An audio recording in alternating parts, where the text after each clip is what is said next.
Welcome to Failing for You, where I'll fail so you don't have to, or even better yet, so you can too. Hello, everybody. Welcome back to another episode of Failing for You. It is me, your host, with Jordan Yates. That's me. It's me, your host, Jordan Yates, with Neem Field. Guys, what's wrong with me? It's Friday. I'm so happy to have Neem here with me. She is super cool, bubbly marketing girl. She is from London, has moved over here when she was about 10 years old to the States, up in Cleveland. I say up because I'm down in Texas. And she's had a really interesting journey throughout her life of adjusting culturally, and then has had a cool journey that crosses with mine in marketing for industrial companies. So I hope I didn't lose you guys in my messy introduction, but nonetheless, say hello to everybody. Hi, everyone. Happy to be here today. But real quick, before we get started, let's hear a quick message from our sponsors. Hi there, I'm David Turner from Process and Automation Specialists. In our world, process improvement isn't just a phrase, it's the key to unlocking efficiency in your operations. With over 20 years of hands-on experience in the heart of manufacturing plants, I've walked in your shoes, worked alongside teams like yours, and understand the ins and outs of your daily challenges. My journey from the plant floor to leading process solutions means I know exactly what it takes to elevate your operations. Interested in transforming your process efficiency with a partner who's been there? Let's connect on LinkedIn. Don't wait for the future of automation. Let's create it. Process and Automation Specialists, engineering efficiency together.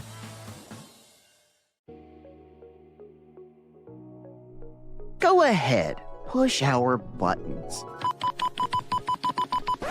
Actually, you don't have to physically push our buttons at all. Here at CAPTRON, we specialize in innovative capacitive sensor technologies, which means better ergonomics for your workplace. And unlike mechanical buttons that break or malfunction after repeated use, our sensors are rated for 100 million operations. Durability is the name of the game, and we're winning! And you can be too. Visit CAPTRON at Automate 2024 in Chicago, Illinois on May 6th through 9th at booth 2886, or visit captron.com. CAPTRON. Install once, replace never. We're happy to have you. I set the bar super low, so there's nothing you can absolutely do wrong now. But I'm so excited. So you messaged me a while ago to come on. What inspired you to come on the podcast and tell your story? Yeah, so I just graduated from Cleveland State in December, and I've been in the marketing space for a few years now, so I'm finally looking to kind of strengthen my personal brand a little bit. And I've seen a couple of your podcast episodes, I've listened to them, and I was just like, this is really cool. Like, what a cool way to bring up the way people have, like, turned something negative in their career or something not as fun and made something out of it. And took a shot in the dark. I was like, like, my story could be a little interesting. Like, I'm a younger person. Usually don't see younger people doing these kinds of things. So I was like, you know what? Like, I'll just take a shot in the dark and send a message, say, hey, I'm interested in being a guest for season 2. So yeah, and that worked out great, I think. I'm really excited to be here.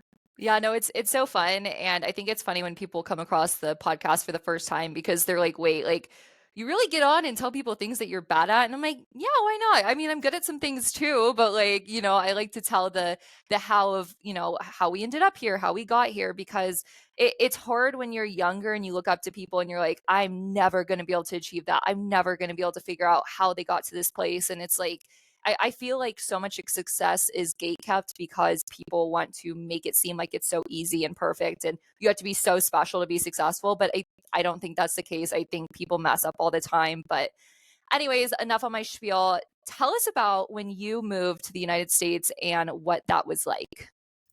Yeah, so I moved here with my dad and my brother when I was about 10 years old. And we loaded up our house on a shipping container, and I didn't know that we weren't going to see that stuff in 6 months until 6 months later. So I came here with just like a backpack, a couple of clothes, and I had a teddy bear and my Nintendo DS. And that was what I used. That was all I needed. And I remember getting here, and it's just like, okay, well, we have no house, no car, we don't know anyone. Like Yeah. what now? And my dad did a great job at playing it cool, but I could tell he was a little scared too. I was like, yeah, me too. Like, we're on the same page right now.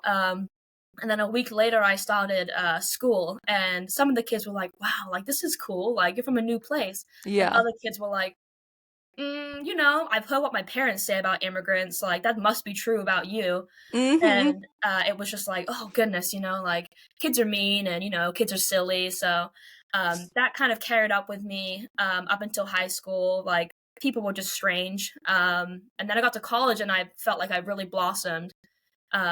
So that was good. Yeah, like I made a lot of friends, and once I got to college, and I was finally a cool different, not a weird different. So that was definitely a good change for me. I don't think I've ever achieved cool different. I think I've maintained weird different most of my life. So I one day hope to relate to that. But I try to convince people. I'm like, no, no, no. I'm quirky. It's cute, but Yeah, it's funny because it just depends like on your atmosphere, who you're around, and who's like embraces the differences. Where some places can be so clicky, and I think a lot of people can relate that like even growing up here and going through the school system, like K through 12 just kind of sucks unless you're yeah. like you just happen to have great friends and your like life is easy. But I think it's just so awkward going through school, and it's so nice getting to have that big change going to college. And so you go to college, what do you do there? So I went to college, and I originally was going for music.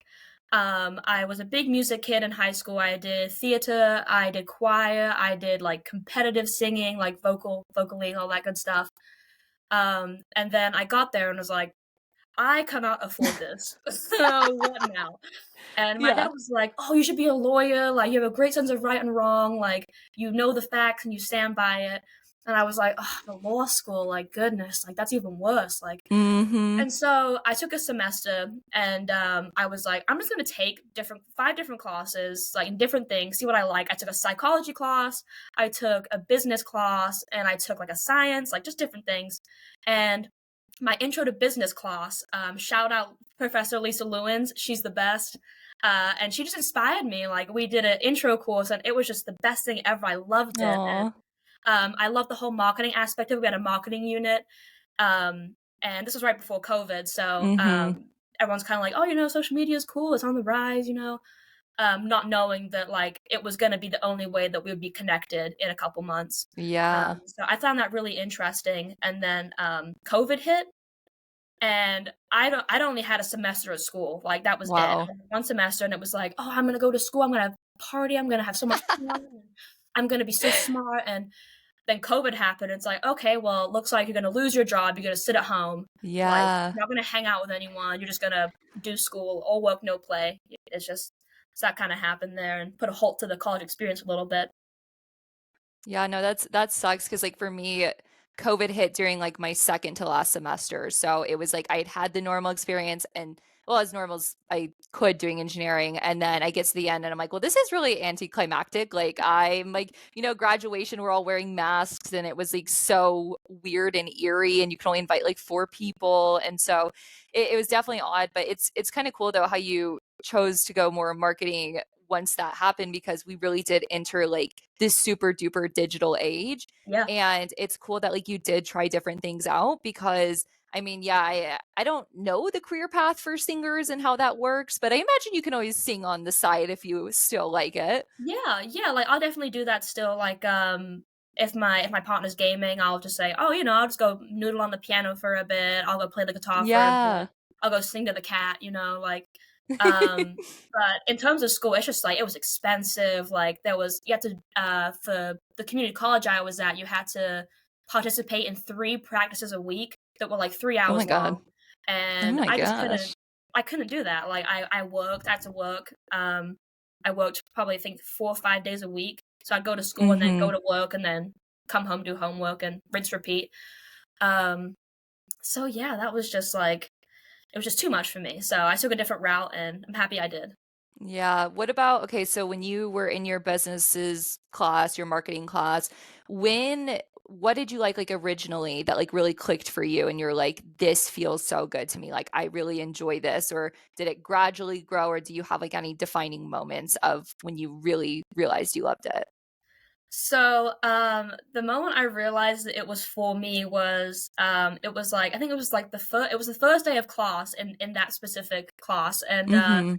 I got there and I'm sitting in the row next to a guy, and he was super cool. We like chatted up. He was like 10 years older than me. Super cool. He's been working full time, decided to go back to school, and then there's two guys in front of me, and the one in the front row was sitting there, and the guy in the back row sneezed, Yeah. and the guy in the front row made a joke about it, and all four of us just started dying laughing, and like no one else got like the joke except us, Mhm. and we've been friends since. Like Aw. I keep up. Unfortunately, I don't keep up with two of them because we just lost touch. They moved, Yeah. but the one I'm still friends with, and we'll get lunch occasionally, and just the people like they were just like so fun and like-minded. They were driven, they were Mhm. hungry. Like a lot of other college kids were like, oh, I'm gonna go home, sleep, and then go drink with my friends. Yeah. Whereas these guys were like me, they're like, I'm gonna go to work after this, and I'm gonna go home and do homework. Like Mhm. maybe you want to get lunch this weekend, like that's all I have available, and I kind of related to that. But in terms of class content, I would say I started reading like the case studies and things like that about specifically like just things that have gone wrong in businesses. Like, so I guess this kind of applies here, like the failures that happen. Yeah. And some of them I'm just like, what were they thinking? Like, what were they thinking? Like, and so it kind of inspired me, like, you know what? I want to be in this space so that like dumb mistakes aren't made like that because that's just crazy Yeah. to me. So, yeah, that's kind of where I got my inspiration from to stick around and do all that good stuff. That's really cool because I feel like I had the opposite experience in school of every time I took a new class, I'm like, why am I doing this? I hate engineering. This is so hard. Like the people are weird. Like, when is it going to be over? It's like every step further I got towards it, I'm like, this is not affirming any sort of excitement. But I was like, I'm in too deep. I have to do it. But I love when people actually get to enjoy what they're studying and feel Yeah. that passion. It's so cool. I definitely feel it now in my career. But yeah, I think it's weird like you were saying, how some companies, the way that they run their marketing, it just seems so like illogical. And I think it stems from, in my experience, it's either like lack of effort, lack of budget, or it's like they have all these people who are doing their job and there's no marketing department and they're like, okay, let's all pitch in and Yeah. help with marketing, but there's no plan, there's no one with any training, and so it comes out looking super weird, and that's if they're doing anything at all. And so I think it's definitely unique, especially in our more industrial industry, that marketing is done a little differently because it's the B2B world and we want to be able to establish ourselves as experts, but also try to be relatable. And it's a very hard balance. So I'm curious, what drew you into working for a more industrial company? Yeah, so my dad is actually an engineer. He got an engineering degree and he's been doing it ever since. So when I was looking for a job after my after college, like I was like, you know what, I'm gonna get an internship, and I Hmm. saw that this place was hiring the trade association, and I was like, oh my gosh, like I know what this is. Like I don't Yeah. think anyone else would know what this is. And I told my dad about it. I was like, what do you think? Like I don't know anything about the manufacturing industry right now. Like, do you think it'd be a good fit? And he's like, yeah. He's like, you know about metal. You know a little bit about metals from me. Like you know some stuff. Yeah. I was like, okay. So I interviewed, it went great, and yeah, I fell in love with it. I did my internship there, and I was like, like this is great to me. Like I loved, it's definitely an older industry in terms of Hmm. age. So I personally like that. I feel like I draw a lot of value from that. People that have lived it and been through it and have seen it all, like or close to it all. And in another way, it's also cool because I'm the next generation of that. So Hmm. it's kind of cool to be like, you know what, I'm the next wave, like here's what I'm gonna keep, here's what I'm gonna change kind of thing. Yeah. So that's what I love about it right now. Like it's just a really cool space to be in. It's pretty niche too, which I like. Does Makes it give you and your dad more to talk about, like, now that you're in a more similar industry? Like, does he find it 100%. exciting? Yeah, yeah, 100%. He'll be like, "Oh, I have a friend that works." I'll be telling him about a company. I'm like, "Yeah, I saw this really cool company online today. I'm kind of jealous of their marketing. Like, Yeah. it's good. That's good." And my dad's like, "Oh, my buddy used to work there. That's such a cool thing." So we have fun about that. And he'll nerd out sometimes. I'll say, "Hey, do you know what this is?" Like, I'll show him a stock photo, and he's like, "Oh, that's this." And it's like a 15-minute tangent. I'm like, "That's cool." That's cool. Yeah, like, so I love that. I love talking to him about that kind of stuff.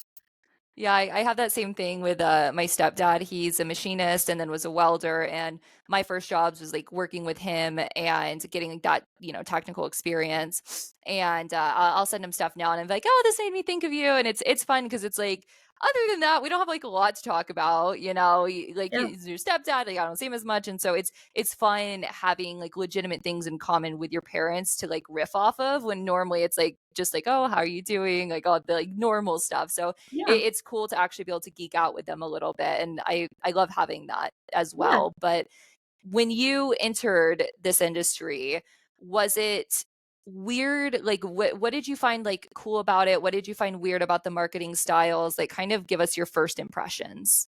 So, in terms of cool, I think that it was really neat to see how other people are doing it. And everyone's kind of taking a different route in this space because it seems like a recent thing that the manufacturing industry is kind of, and the industrial industry has kind of stepped into marketing. It's kind of like new area for them.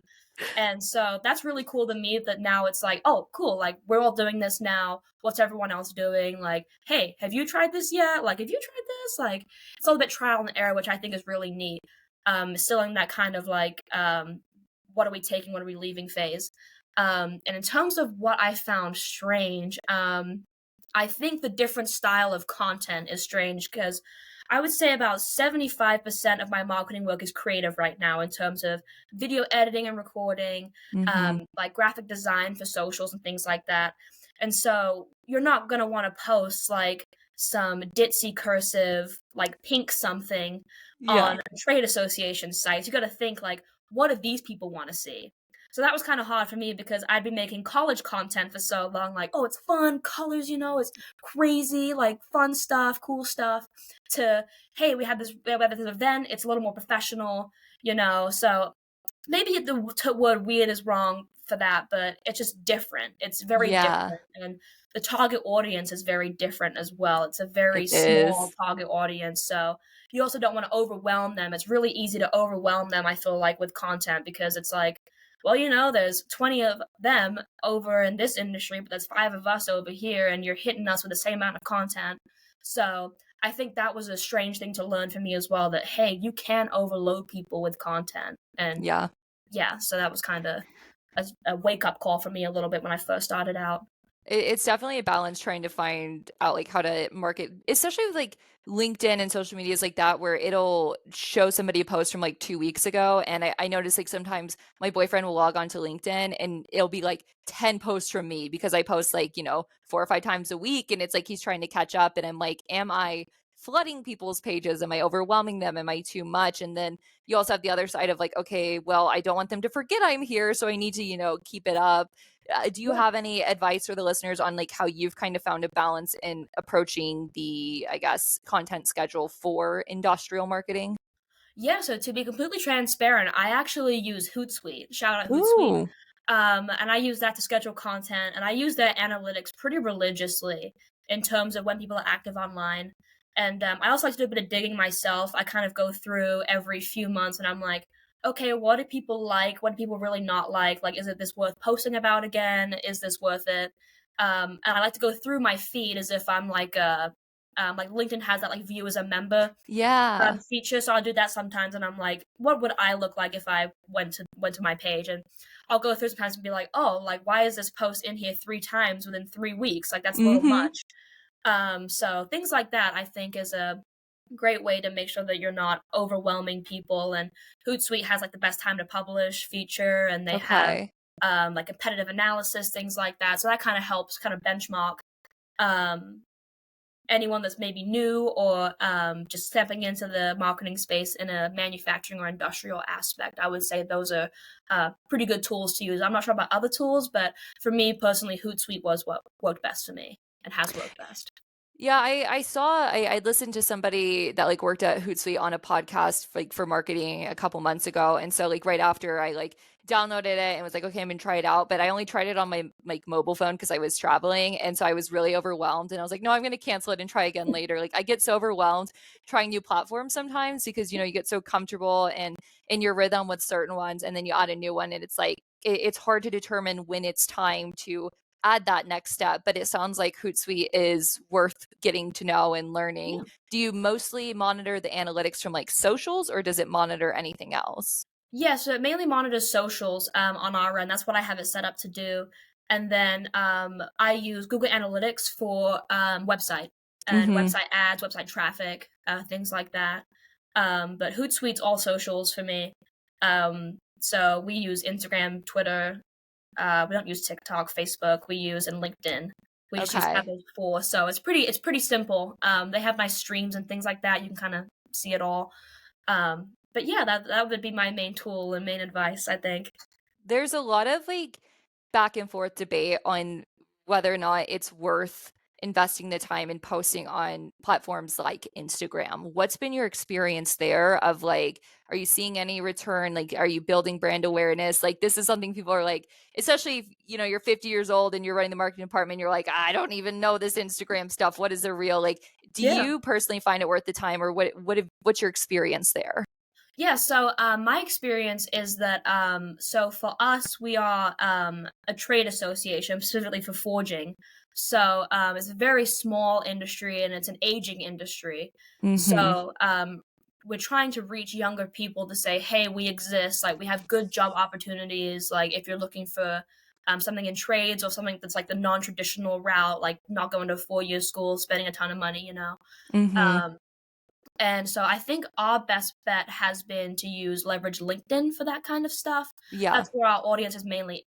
Instagram's a funny one actually, because as you know, LinkedIn you can't post links or anything. Like Yeah. it's just like it's a picture and a caption, and that's kind of what you're working with. You can tag people, sure. You can put a location, sure, but in terms of usability for us, we typically keep it down to of just event recaps, things like that. Like pictures, I feel like do best on there. So if Mm-hmm. we have like an industry event, we'll post pictures from it, people drinking, having fun, and we'll post some of the like exhibits and things like that. Um, but in terms of other content, like LinkedIn, we'll post like our event registrations, like news, things like that. Our video content does go on Instagram as well, but we don't see that it performs as well with Reels. Yeah. So I like LinkedIn's algorithm the best, I think, because it kind of pushes relevancy and Mm-hmm. what your connections interact with instead of just like, hey, like here's a story, it's in a circle, click on it or don't. Yeah, So literally. yeah, so that's what I've noticed at least. I can't speak for everyone, but just from my perspective, that's what I've noticed. Yeah, it's hard because there's this balance of like, I mean, I'm 25, you're 22, we're a bit younger, and especially in this industry, we're like literal babies. But it's weird because our buyers are going to be on LinkedIn most Yeah, likely. But then we have this concept of, okay, we do need to show the younger generation like who we are, what we're doing, and we are going to find them on like Instagram, TikTok, things like that.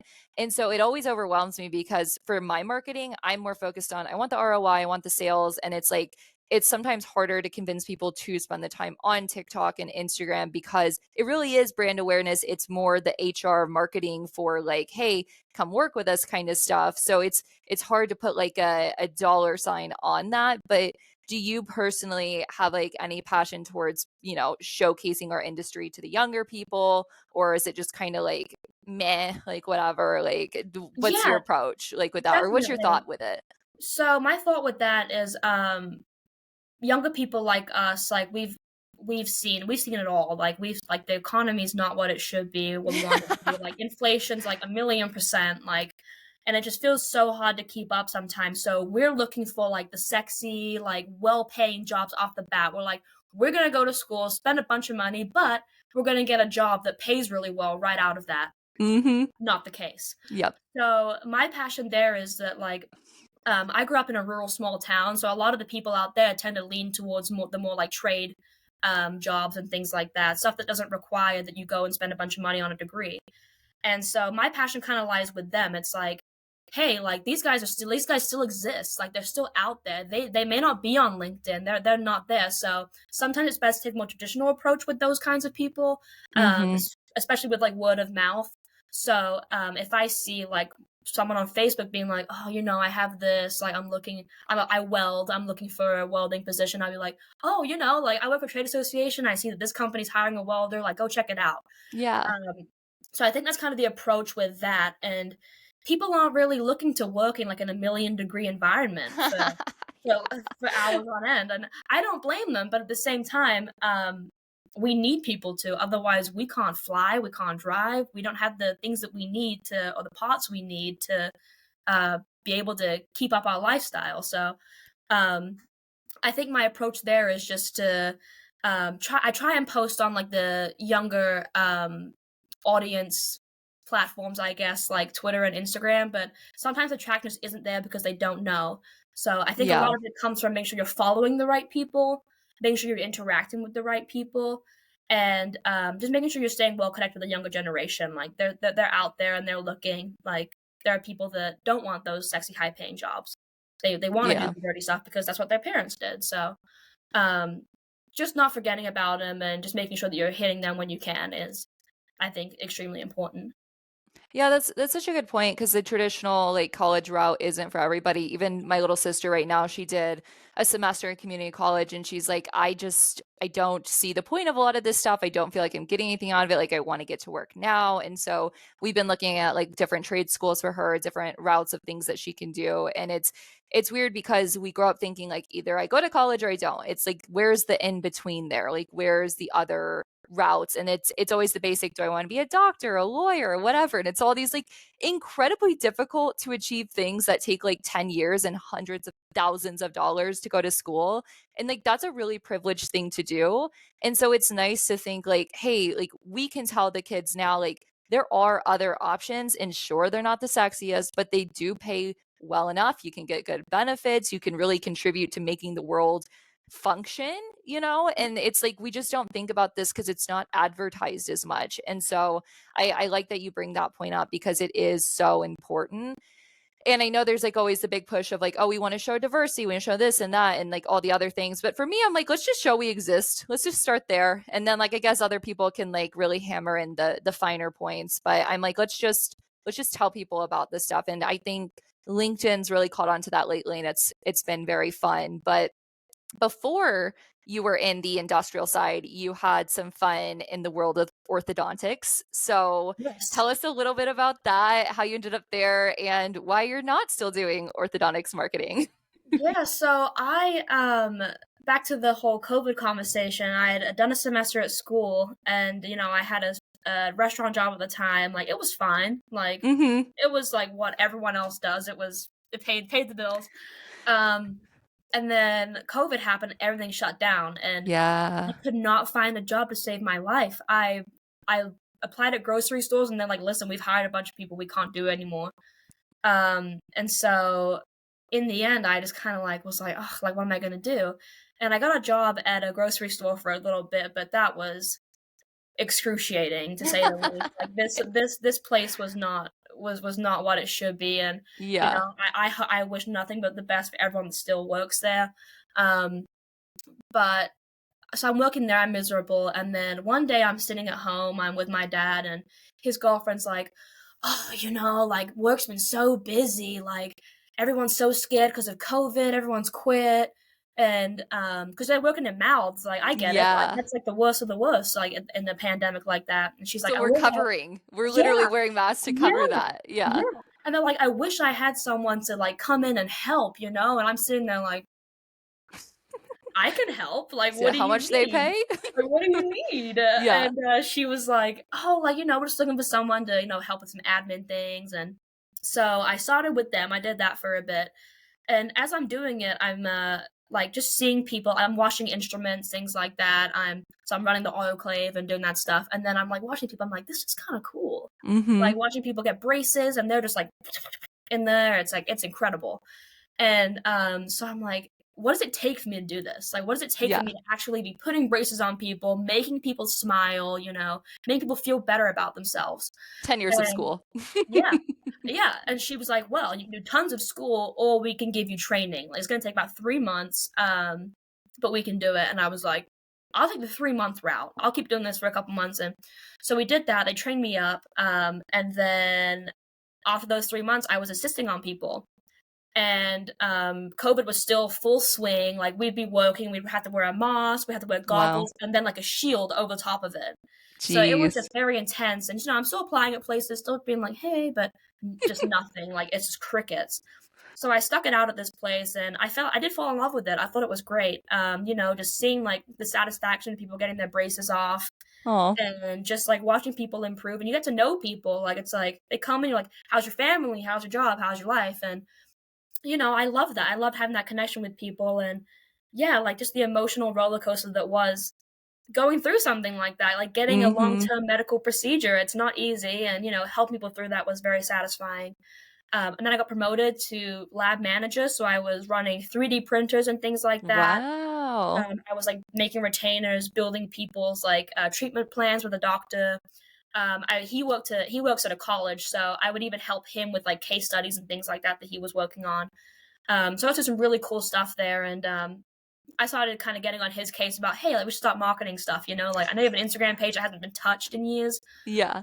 So I started doing that when I could. I was very busy over there. Yeah. I couldn't get a lot of content out that I wanted to, but I did do that for a bit, and that was fun because people love seeing themselves online. They're like, "That's me! I got Mhm. braces," and they're like, "Check out my new smile," things like that. So that was always super fun, and that's kind of how I did that. But I got to a point where it was like it's not paying enough for me. Like, I can't afford Yeah. it right now, and it's not what I want to do long term. And I kind of found myself in like a rut. I'm like, wow, all my friends are getting these like really cool marketing internships, and I'm here playing in people's mouths. Like, it's not what I want to do. Yeah. So It's different. yeah, so that's how I kind of came out of that, and that was my little I like to call it a little like hiatus, I guess, from my career journey. But it did help. It did teach me a lot. So Yeah. No, that's so cool. Thanks for sharing. yeah. I guess now like we gotten to know you a little bit and we're getting towards the end of our time. So I know before we got on we were kind of talking about building personal brand, connecting with people. So I guess I mean I think people if they've listened this far they'll like you, they'll want to connect with you. But what's kind of your elevator pitch of why people should connect with you, what you're going to be doing moving forward and what they can expect to see from you in the future? So I think in terms of elevator pitch, I'm I like to just say I'm young and hungry. I really am. I'm so eager to learn all the time. I ask way too many questions. And I'm a quick learner. It takes me a little bit, but I will learn it. And I think as well, I bring a unique skill set and a unique perspective on things. Mhm. Like moving, like was a big step for me. Like learning how to connect with people was massive for me in terms of like finding common ground and being able to talk to anyone about anything. I think is really Yeah. important. Um, and so I would say that my biggest like if you want to connect with me, I would say you're gonna be talking about a lot of different things. Like I can talk about anything. Want to talk about music? Great. Want to talk about the manufacturing industry? Let's do it. Want to talk about what you ate last night? That too. So yeah, reason to connect with me is I'm driven and I want to learn about you. Like I love Yeah. talking to people. So yeah. Amazing. Well, we'll put your LinkedIn in the description of the episode so anybody can reach out to you that wants to. But I guess yeah, guys, that's all the time we have for today. So Neem, thank you for coming on. This was really fun. I was really excited to get to talk to you, and it was hard because I wanted to keep talking to you before we were recording, but I was like, no, you're saying too many good things. I need to get her on the record so everyone else can get to know her at the same time, and I don't have to make her repeat herself. But yeah, guys, thanks so much for listening to another episode. Don't forget to like and subscribe and all that stuff. Someone recently messaged me and said, you never tell people to like and subscribe. You should say that. So here I am saying it. Shout out, Jared. So, anyways, thanks so much for listening. As always, I'm your host, Jordan Yates. And in the meantime, I'll be failing for you. See you next week.